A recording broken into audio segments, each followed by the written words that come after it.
Hey guys, how's it going?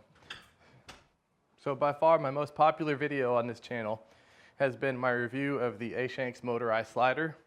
So today I thought I'd go ahead and give you guys a tutorial on how I made this time lapse using that slider.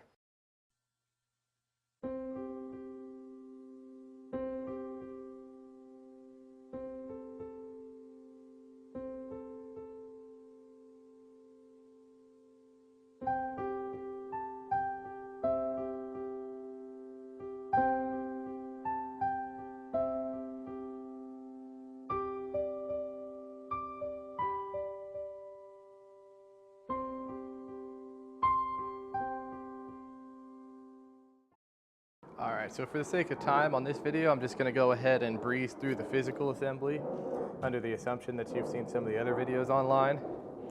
So as you can see right here, you run the belt into the motor and around the drive wheel and the tensioners, and then you fasten it on the ends here with those fasteners to get it nice and taut.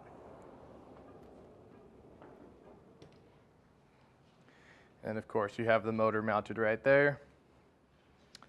And then here's the remote. I've got it actually fastened to the battery pack, so that way they're both together.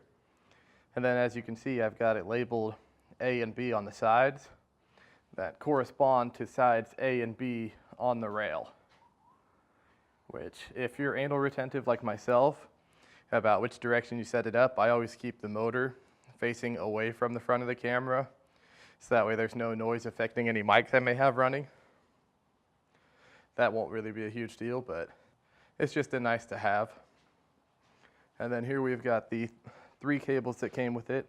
Your power cable, your motor cable, and the extension cable. It's just a 2.5 millimeter extension cable, TRS. And that is used in conjunction with these cables. This one's for my T5, so that I can control the shutter. And then this one is for my 7D Mark II.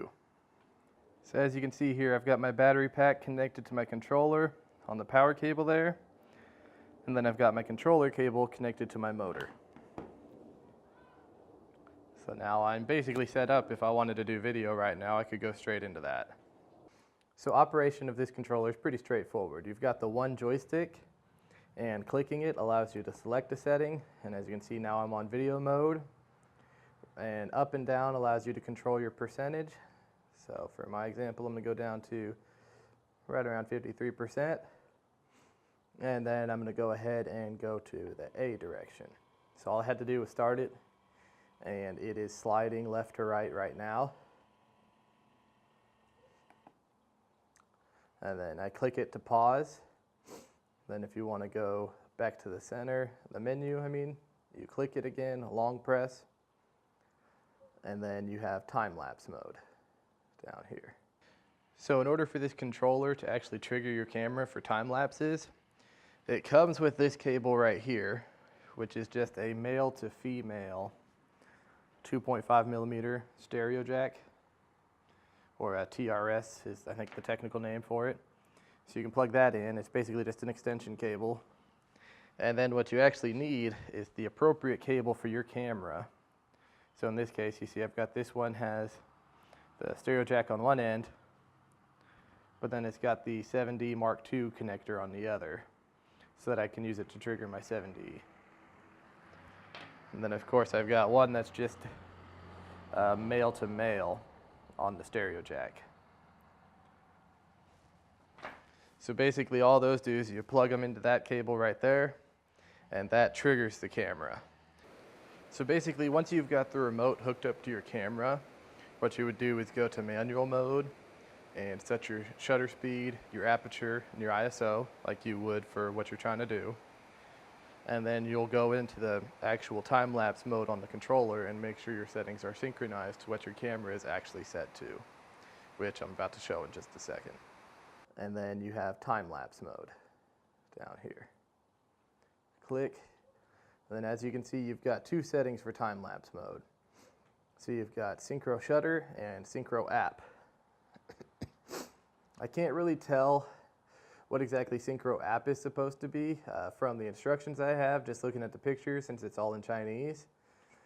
It appears they have some form of hot shoe adapter you can get that plugs into this port on the bottom of the controller. Not sure if you can see that very well. There's a 2.5 millimeter jack on the bottom. And so you can use that to control it. Or I've messed around, I've used an intervalometer that has the same exact connector and plug that into the bottom. You can use that to trigger it, but it doesn't seem to pass the trigger up through that port on the top. So you would need to have an intervalometer with one of these jacks on it, and then have a 2.5 millimeter TRS splitter. So that way you could send it straight to the camera and straight to the remote, which that would let you do bulb mode.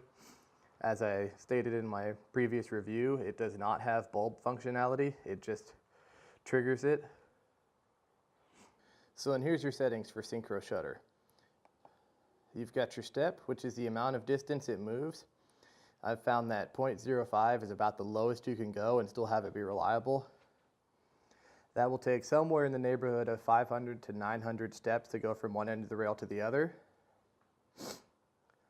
And then you've got your delay, which is that's how long after it moves before it triggers the shutter. So, you know, when you've got it set up on a pair of light stands or a tripod and you're doing long exposure photography, you want to give it that nice little pause so that way it can stabilize out before it triggers the shutter. And then you've got your actual shutter speed, which for the example time lapse I showed you guys, I actually had it on 30 seconds. That's according to the 500 rule. I was using a 10 millimeter lens on an APS-C camera. And so basically the 500 rule is you divide 500 by your focal length, or your full frame equivalent focal length, to get your shutter speed.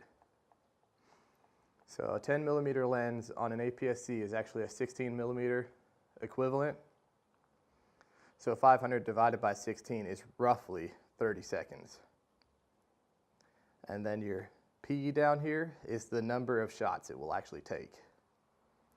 So I generally set mine higher than I think I'll need because I just let it keep going until the battery dies.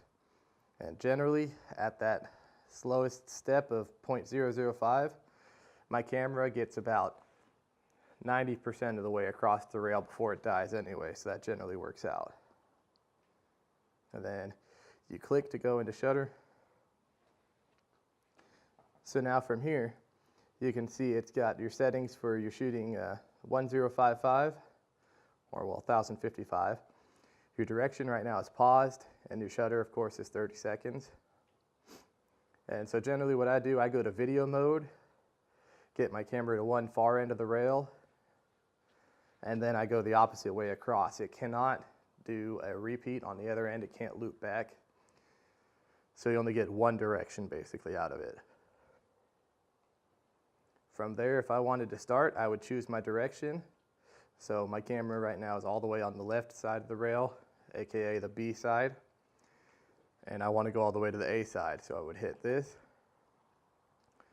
And what it does is it moves, and then it triggers the shutter and waits for the shutter to finish, moves, triggers the shutter, waits for the shutter to finish. So basically we're talking about 34 seconds per shot because I put that delay of about 3 seconds, and it waits until after the shutter is done before it moves. Alright guys, I hope you found that video helpful.